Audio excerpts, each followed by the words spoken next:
क्या है 1980 का चांदी crash. Hello guys, welcome to my YouTube channel. आज हम बात करेंगे 1980 में हुए सिल्वर क्रैश की। जैसा कि आपने न्यूज़ में देखा ही होगा, आज के टाइम पे चांदी सोने के दाम आसमान छू रहे हैं। चांदी 1.75 लाख चल रही है। 1,75,000 और वहीं सोने की कीमतें देखें तो वो भी 1 लाख क्रॉस कर चुकी है। तो आखिर क्या था 1980 का सिल्वर क्रैश। तब भी चांदी इसी तरह आसमान छू रही थी और फिर आया एक क्रैश। तो एक हफ्ते में करीब 25,000 दाम घट गए थे उस समय पर। तब हंट ब्रदर्स के कारण आई थी गिरावट। क्या था हंट ब्रदर्स का रोल, और क्या आज के टाइम पे चांदी आसमान छू रही है, इसमें किसका रोल है। 1980 की बात है। चांदी की कीमत $2 प्रति ऑन्स मतलब 28 ग्राम थी, से बढ़कर $48 तक पहुंच गई थी। मतलब जो दो रुपये डॉलर में 28 ग्राम चांदी मिल रही थी, वो $48 में मिलने लगी। पर यह कैसे हुआ? तो इसके पीछे थे अमेरिका के हंट ब्रदर्स। दुनिया की चांदी का 1/3 हिस्सा इन दो भाइयों की जेब में था। नेल्सन बंकर हंट और विलियम हर्बर हंट ने चांदी को 700% से ज़्यादा बढ़ा दिया। हंट ब्रदर्स की इस कहानी में शामिल है लालच, साजिश और एक ऐसा क्रैश जिसे सिल्वर थर्सडे कहा जाता है। इस दिन को सिल्वर थर्सडे भी कहा जाता है। और इसमें उनकी लालच और साजिश जैसे शामिल है, वैसे ही शामिल है उनका दिमाग। मतलब आज के टाइम में देखो कि कितना दिमाग लगाया होगा उन्होंने। इतना दिमाग कि उनका किया हुआ एक इतिहास बन गया। हंट ब्रदर्स की ये कहानी आज हम इसलिए बता रहे हैं क्योंकि 10 महीने में चांदी के दाम दोगुने हो गए हैं। लेकिन बीती एक ही हफ्ते में 1.78 लाख रुपए प्रति किलो के हाई से ये 1.52 लाख पर आ चुकी है। यानी इसके दामों में करीब 25,000 रुपये की गिरावट आई है। तो क्या अब चांदी में वैसा ही फॉल आ सकता है जैसा 1980 के दशक में आया था? चांदी के भाव में आई तेजी की वजह क्या है? तो हंट ब्रदर्स की स्टोरी समझते हैं, फिर देखते हैं कि आखिर अभी की चांदी में तेजी की वजह क्या है। हंट ब्रदर्स अमीर परिवार से आते थे।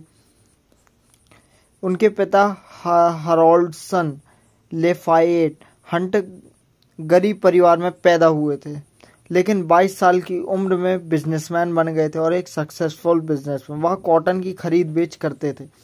देख रहे हो गाइस, एक सक्सेसफुल बिजनेसमैन। जल्द ही उनका फोकस ऑयल पर शिफ्ट हो गया, जिसमें वे उन्होंने अरबों डॉलर की कमाई की। पिता की मौत के बाद हंट ब्रदर्स ने अरबों का फैमिली बिजनेस संभाला। जैसे कि उनका नाम था विलियम हर्बर हंट और Nelson bunker Hunt. Puppet master. 1970 के दशक के आखिर में डॉलर कमज़ोर हो रहा था और हाइपर इन्फ्लेशन की भविष्यवाणी थी। ऐसे में हंट ब्रदर्स का फोकस सिल्वर की तरफ शिफ्ट हो गए। जैसे कि उनके फादर का पहले कॉटन में था इंटरेस्ट, फिर कॉटन से ऑयल में शिफ्ट हुआ, वैसे ही अब सिल्वर ब्रदर जो हंट ब्रदर्स है उनका फोकस ऑयल से हटकर सिल्वर पर फोकस शिफ्ट हो गया। उन्होंने फिजिकल सिल्वर जमा करना शुरू किया और सिल्वर फ्यूचर्स के कॉन्ट्रैक्ट्स खरीदे। उन्हें यकीन था कि सिल्वर की वैल्यू आसमान छू लेगी। फ्यूचर कॉन्ट्रैक्ट्स के लिए कैश सेटलमेंट लेने की बजाय उन्होंने फिजिकल सिल्वर डिलीवर करवाया। ऐसा कम ही लोग करते थे। 70 के दशक की शुरुआत में जब हंट ब्रदर्स ने सिल्वर खरीदना शुरू किया तो कीमत $2 प्रति ऑन्स थी। 1979 तक ये $6 पहुंच गई, मतलब उन्हें प्रॉफिट हुआ। हंट ब्रदर्स के पास 100 मिलियन ऑन्स से ज़्यादा सिल्वर था।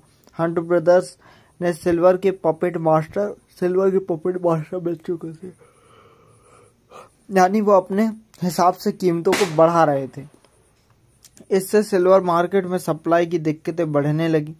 दिसंबर 1979 में सिल्वर की कीमत $25 प्रति ऑन्स और 1980 में $50 प्रति ऑन्स, मतलब जिसकी कीमत $2 प्रति ऑन्स थी वो $50 तक पहुंच गई। लेकिन हंट ब्रदर्स ने उधार लेकर सिल्वर खरीदना जारी रखा। सिल्वर थर्सडे, हंट ब्रदर्स का प्लान बिल्कुल ठीक चल रहा था, लेकिन कमोडिटी एक्सचेंज इंक यानी कॉमेक्स के दखल ने सब कुछ बदल दिया। सिल्वर के पीक से एक हफ्ते पहले 7 जनवरी 1980, यही वो दिन था, को कॉमेक्स सिल्वर रूल 7 लाई। अब क्या था ये कॉमेक्स सिल्वर रूल 7? इसमें मार्जिन पर कमोडिटी खरीदने पर पाबंदियां लगा दी गई। इससे हंट ब्रदर्स के लिए ब्रोकरेज से उधार लेकर सिल्वर खरीदना मुश्किल हो गया।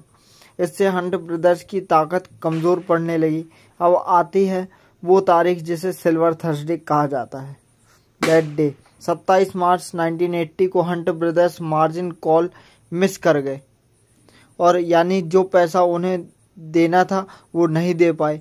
ऐसे में ब्रोकर ने सिल्वर बेचना शुरू कर दिया और एक ही दिन में 50% से ज़्यादा गिर गया सिल्वर।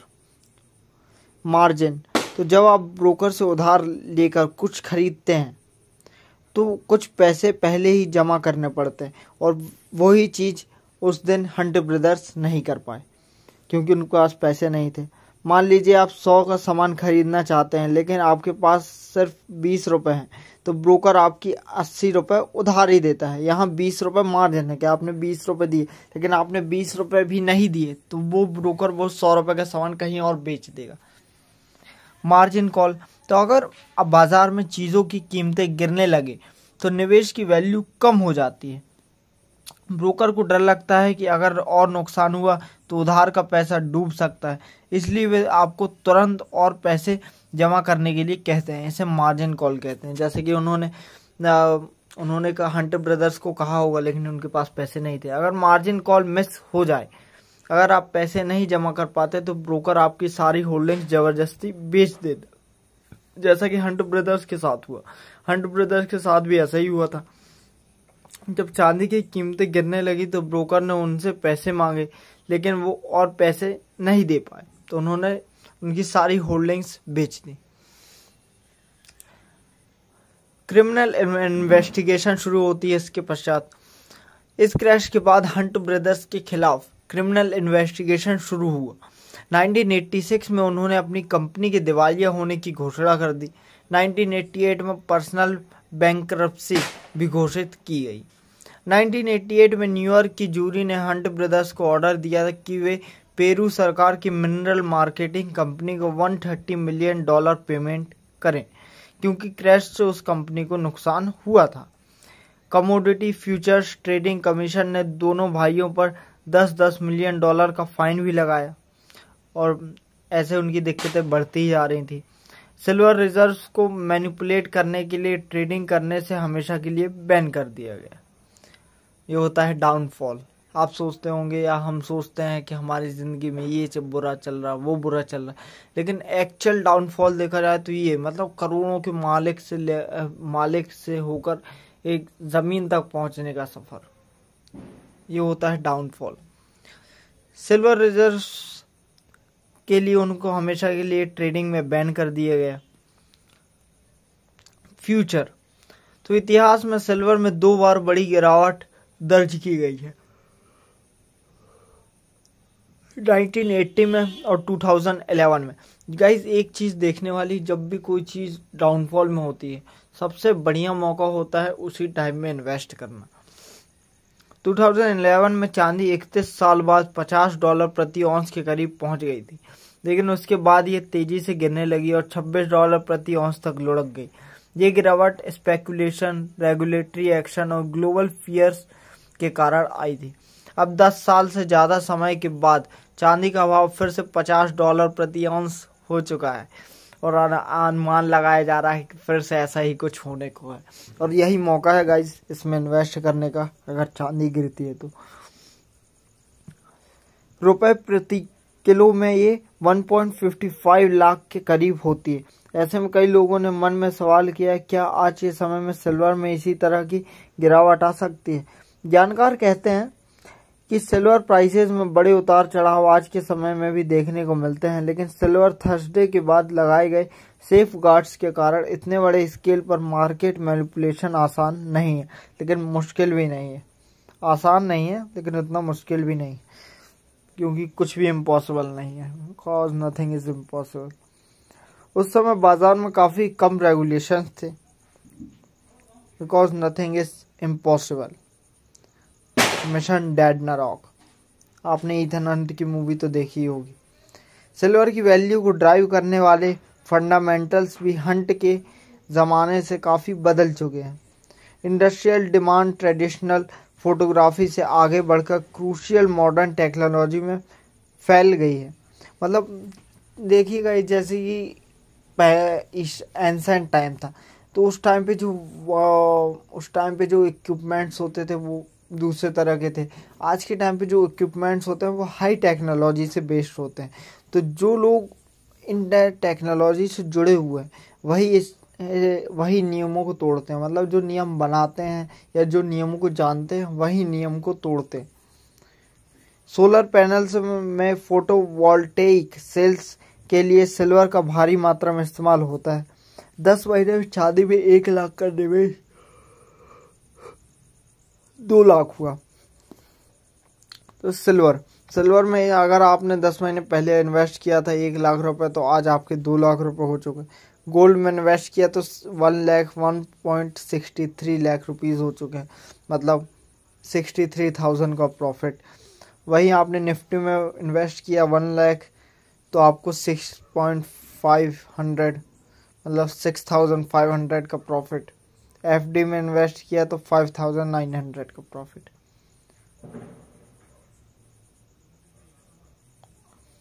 अभी चांदी में तेजी आई है, उसकी 3 बड़ी वजह देखने को मिलती। तो फेस्टिव सीजन, भारत दुनिया में चांदी के सबसे बड़े कंज्यूमर्स में से एक है। सोने चांदी के कंज्यूमर्स क्योंकि यहाँ अगर भारत में देखा जाए तो आप पूजा पाठ बहुत ज़्यादा होती है, मतलब लोगों को गिफ्ट्स वगैरह देना, और यहाँ पे एक चलन है कि हम सोने चांदी का ही गिफ्ट देंगे, और यही चीज़ भारत के लोगों को खा गई। मतलब कि हमारे पास खाने को नहीं है लेकिन हम सोने का गिफ्ट देंगे, खाने को नहीं है हमारे पास लेकिन हम चांदी का गिफ्ट देंगे, हमारे पास पैसे नहीं ट्रैवलिंग करने के लिए, हमारे पास घर नहीं लेकिन हम गिफ्ट देंगे सोने चांदी की। मतलब क्या है, खा जाओ सोना चांदी।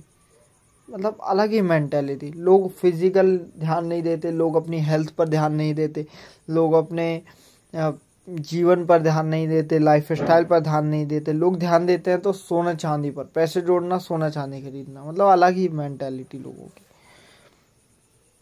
दिवाली धनतेरस पर सोना चांदी खरीदना शुभ, अरे बस यही शुभ और शुभ में। इसीलिए वेस्टर्न कंट्रीज ने इतने सालों तक हम पर राज किया और हमसे आगे हैं। क्यों? क्योंकि सबसे पहले उन्होंने चेंज की मेंटालिटी कि लिविंग क्वालिटी ऑफ लाइफ पर ध्यान दिया जाए, ना कि सोना चांदी रखने पर ध्यान दिया जाए। सोना चांदी शुभ होता है, क्या शुभ होता है? मतलब सब चीज़ ऐसे ही कह दी गई और हमने मान ली। हमने कभी किसी चीज़ का विरोध नहीं किया, जो कि जनरेशन को करना चाहिए। हर जनरेशन को अपने टाइम में क्वेश्चनिंग करनी चाहिए, और यही वो चीज़ें हैं जो एक जनरेशन को दूसरी जनरेशन में एक चेंज लाती हैं। मतलब कहने का मतलब एक जनरेशन जब दूसरी जनरेशन में जाती है तो एक बदलाव होता है, और वो बदलाव स्टार्ट होता है क्वेश्चनिंग से कि हमें बताओ कि ये ऐसा क्यों, कैसे, ये क्यों करते हैं। इंडस्ट्रियल डिमांड तो दूसरी वजह है चांदी के इतने हाई पहुंचने की। तो उसका दूसरा रीज़न है चांदी की डिमांड बहुत ज़्यादा है। चांदी का सबसे ज़्यादा इस्तेमाल सोलर फैक्ट्री में होता है। इसके अलावा एआई इंडस्ट्रीज़ और इलेक्ट्रिक व्हीकल्स में भी चांदी का इस्तेमाल तेज़ी से बढ़ा है। सप्लाई की कमी, तो चांदी की मांग तो बढ़ रही है लेकिन इसकी सप्लाई में रुकावट आ रही। कुछ देशों में पर्यावरण नियम या खदान बंद होने से प्लैंड माइनिंग कम हो गई। एनालिस्टों का कहना है कि 2025 में आई कीमतों की तेज़ी स्पेकुलेटिव बबल नहीं है। आज इंडस्ट्रियल डिमांड और इन्फ्लेशन हेजिंग से कीमतें बढ़ी हैं, इसलिए चांदी की कीमतों में थोड़ा बहुत करेक्शन आ सकता है, लेकिन 1980-2011 जैसे शार्प क्रैश का रिस्क अब कम है, लेकिन है। तो thank you so much guys watching my video. ऐसे ही किसी नई वीडियो के साथ मिलते हैं एक और नई वीडियो में, तब तक के लिए bye bye, thank you so much. और live free, live young, always be happy, because one life, one day, and thank you so much.